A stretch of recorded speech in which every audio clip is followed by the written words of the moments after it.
So we have our root chakra down at the very bottom. That's about practicality. That's about making things real in the real world. We have the sacral chakra a little bit up. That's about our creative energy. That's our sex energy. Literally what you do when you want to create another human being, right? We have our solar plexus chakra, which is like your gut. That's where your power comes from. That's where your personal strength comes from. That's where your drive comes from. For wanting to create something, make something big, go after what you want, not being afraid. And we have our throat. Our throat. That thing we're covering up when we're wearing a mask. That's my biggest problem with the masks. That's my biggest problem. Is I believe they're a way to control people. I believe they're a way to silence people. I'm not a conspiracy theorist here. What about society? Wouldn't it benefit government for society to be more docile? Wouldn't it benefit the people that are in power to have people reducing the amount that they are expressing themselves? So this is Karlyn Borysenko, the new rising star of the Republican Party who came to notoriety for her decision to walk away from the Democratic Party. You've probably heard or seen Karlyn's takes on politics from news outlets or other YouTubers like Vosh. In fact, I'm pretty sure if I just posted a picture of this woman, like at a random like pro-Trump Facebook page, and said, "This stupid cunt said black people are oppressed." There are plenty of things you can criticize about Karlyn or her views. I'm sorry, I would take a member of the Proud Boys every single day over a soy boy from the left. I do not care. But one of the things I find most frustrating about her is her ardent anti-masking viewpoint. I will not wear a mask unless I absolutely have to, and it should be my choice. It is not your choice. I will not tell you what to do. I'm just going to be spreading the virus around like wildfire. Like, I'm not sick, man. I went to goddamn CPAC where there was someone that had the virus. I've been on airplanes. I'm going to be on airplanes again. I haven't gotten sick yet. If I could summarize her viewpoint, it's essentially, I don't want to, so I shouldn't have to. Now, Karlyn's made multiple tweets about wearing masks or masking mandates over the past several months, and it's a topic she comes back to in her own content, as well as videos she appears in. And I am not in favor of it being mandated that I have to wear a mask to leave my house. It is not because I don't believe the virus isn't real. The virus is absolutely real. It has nothing to do with medical evidence. Again, I'm not being conspiratorial here. This is just how I feel. This is a spiritual thing for me. This is a gift. All of our chakras, all of our energy centers, and we didn't even talk about the third eye, which is basically intuition. We're literally covering our faces. We're covering the thing that we use to express our emotions. If we look at all the Karens attacking people in the stores for not wearing a mask. Like, it's not a law. It's not a law. And I can show you the penal code and everything. It's a hoax. I don't have to wear a mask. I'm not going to wear a mask. Okay. This is America, and I don't have to do what you say. Excuse me, you're Trump 2020. You need to leave. Thank you. No. Thank you. Have a good one. Black Lives Matter. I mean, we have started to dehumanize each other, and it's very concerning to me. It's very concerning, not only in the workplace, and I believe that work is important because it gives people a purpose. It gives people a place to focus their energy. And the arguments she relies on for opposing masking rules are both frustratingly facetious and insanely inane. However, in spite of the evidence for the benefits of masking, Karlyn doesn't care. She alludes to data on, quote, both sides, unquote, about the usefulness of masking. So there is evidence on both sides. There's also evidence to say that when you wear a mask, you fiddle with it and you put yourself in unsafe positions because it acts as a security blanket. But she's largely stayed away from wading into the actual science and evidence on masking. Instead, Karlyn's arguments against masking are almost entirely appeals to emotion. For example, a couple of the arguments Karlyn has made are that masks will keep people from being able to express themselves, and that they will have a dehumanizing effect on society. The first argument, that it prevents people from expressing themselves, is bullshit and falls apart on its face. It's easy to demonstrate it's bullshit too. Just watch this clip of Karlyn again. And we have our throat. Our throat. That thing we're covering up when we're wearing a mask. Now, can you guess what emotion Karlyn is expressing here?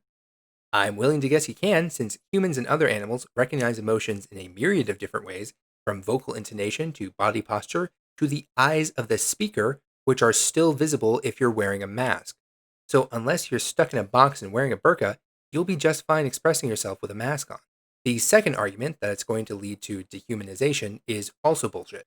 Karlyn and other proponents of this argument like to dress it up in moral rambling. Literally over the thing you're using to express yourself, that is ultimately going to have a dehumanizing effect. It's going to have the effect of having you devalue yourself and devalue the value of expressing your ideas to the world. It's going to inhibit people from seeing your genuine human reactions. I always knew that this was going to be a problem. I also think that masks are incredibly dehumanizing. One of the reasons that we're seeing issues like this is because we have literally stopped looking at each other as human beings. From my perspective, the psychology of this is actually pretty basic. It's basic fight or flight response. We have started to dehumanize each other, and it's very concerning to me. It's very concerning not only in the workplace, and I believe that work is important because it gives people a purpose. It gives people a place to focus their energy. Fundamentally, there are really two types of people in the world. There are creators and there are destroyers. But this is not actual evidence.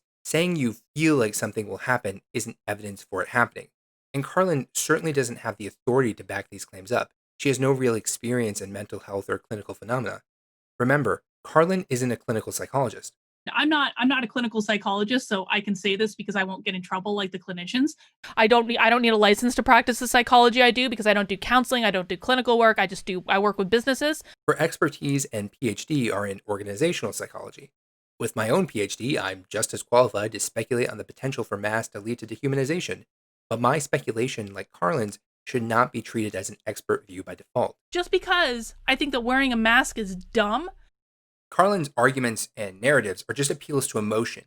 They're meant to stoke fear in people by alluding to some nebulous loss of control over their lives that will somehow be the fault of masking directives. And this tactic of trying to make her viewers fearful of masking comes out explicitly in some of her other videos. In one video, Karlyn discusses a recent event where a mom in Logan, Ohio, was tased and arrested at her son's football game.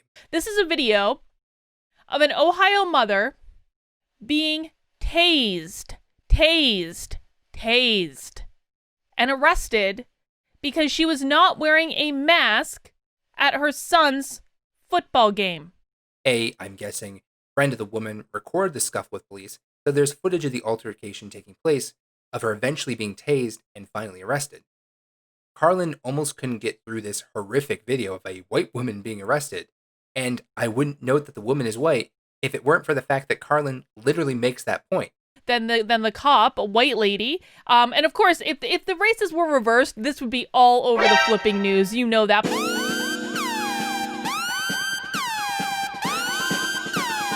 Now, Ohio has had a statewide mask mandate since July 23rd that presumably citizens within the state would know about, and has a specific list of exemptions for mask wearing, such as when you are eating or drinking, or if you're actively involved in public safety. But the female police officer isn't wearing a mask? Of course. Like, say, a police officer. And I don't want to defend the police or how the officer handled this specific incident. I do happen to think it's odd that Karlyn focused on the races in this situation, as I'm not aware of Karlyn covering police actions against black men on her channel, but she also has over 400 videos, so maybe she has. There's a moment in the video where Karlyn says that if we're tasing people, that we've lost the plot, and that somehow this means that the cure is greater than the virus itself. She got tased for not wearing a mask. You've lost the plot. You've lost the point. And at that point, the cure is greater than the virus. But as a reminder here, the cure is to wear a cloth mask over your face when you're out in public. That's it. That's what is being protested. That is the hill people are choosing to be tased over.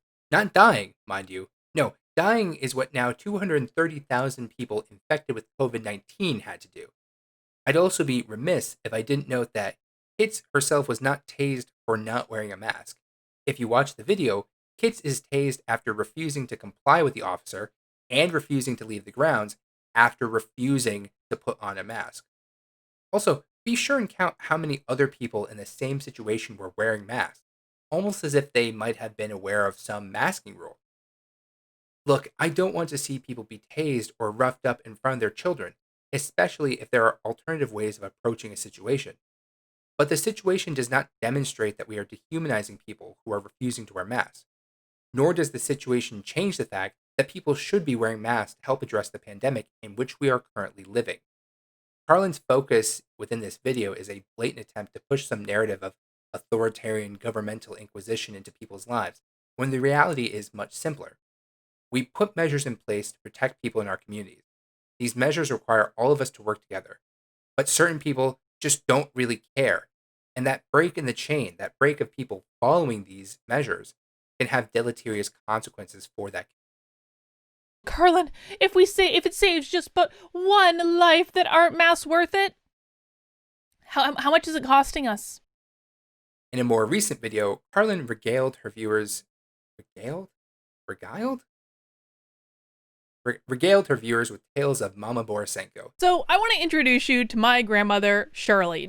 the rugged, worldly grandma with a heart of gold and lungs like a coal miner. She would sit there in the kitchen all day when she was babysitting us, having her cigarettes, like chain smoking all day, doing her word puzzles, having the occasional whiskey or beer. She was not the healthiest woman in the world. One of the things that happened after she entered the old folks' home is a couple years after she started living in the home is that they actually outlawed smoking. She fought the smoking ban at the nursing home and actually won. So what if it was going to kill her?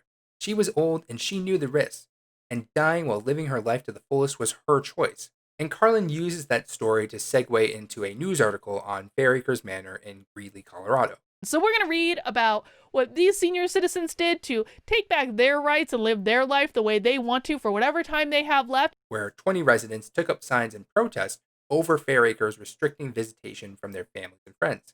These poor older adults wanted to be able to be close to their loved ones. They wanted to be able to get a hug from someone they cared about. They want to be able to hug their grandchildren. They want to be able to hold hands with their loved ones. You can see they're all lined up in their wheelchairs and they're holding their signs like, dude, you don't mess with old people. I feel for these older adults, and I agree with Karlyn that the COVID restrictions are unfortunate. But you know what else is unfortunate? Death. Not just the death of the resident that wants to get a hug, but the potential deaths of other residents and other staff or any of those individuals' families.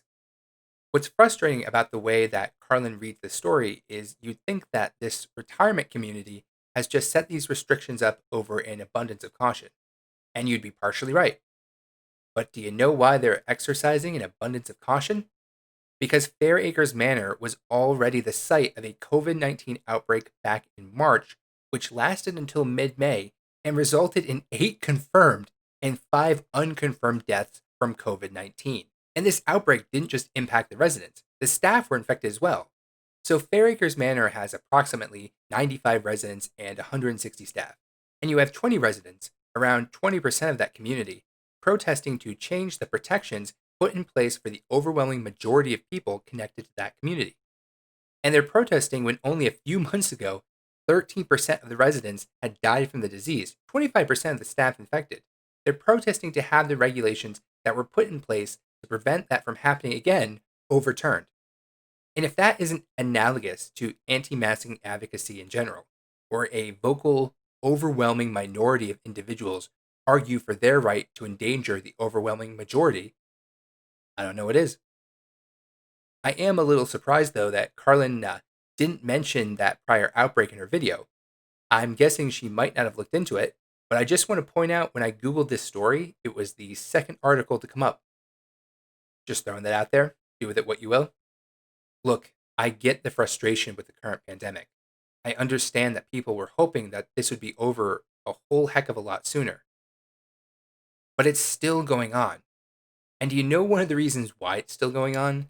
Do you know why the US has collectively not seen a drop in cases? Do you know why we're broaching a federal mask mandate? It's you. It's all of you who refuse to practice social distancing, who demanded a right to host get-togethers and parties, who didn't want to use personal protective equipment, who argued some religious or spiritual aversion to using a mask once it came time to use one. That selfishness has brought us to this point, and that selfishness has persisted throughout the pandemic and is part of what is driving its continued veracity as it tears through our communities. It's that same selfishness that leads people to that facetious, my body, my choice mentality. Yeah, I own a car, but I still can't drive down public roads as fast as I want to because it poses a danger to other people. Much like Karen's chain smoking grandma, part of the reason to restrict or regulate behaviors comes from their potential effects on other people. You can't go chain smoking in a retirement home for the same reason we don't allow it in restaurants, because it can harm other people. Similarly, not wearing a mask in the middle of a pandemic when you could be a carrier of the virus is a threat to other people. But who cares, right? So long as my grandma can have her smoke, who cares about your lungs? And as long as I can fly in a plane, who cares about 230,000 dead? I know a mask isn't going to protect me from getting sick. It's going to protect you from getting sick if I'm sick. Well, if it's not going to protect you from getting sick, then why are you wearing it if you're not sick? And yeah, I get there's an incubation period, but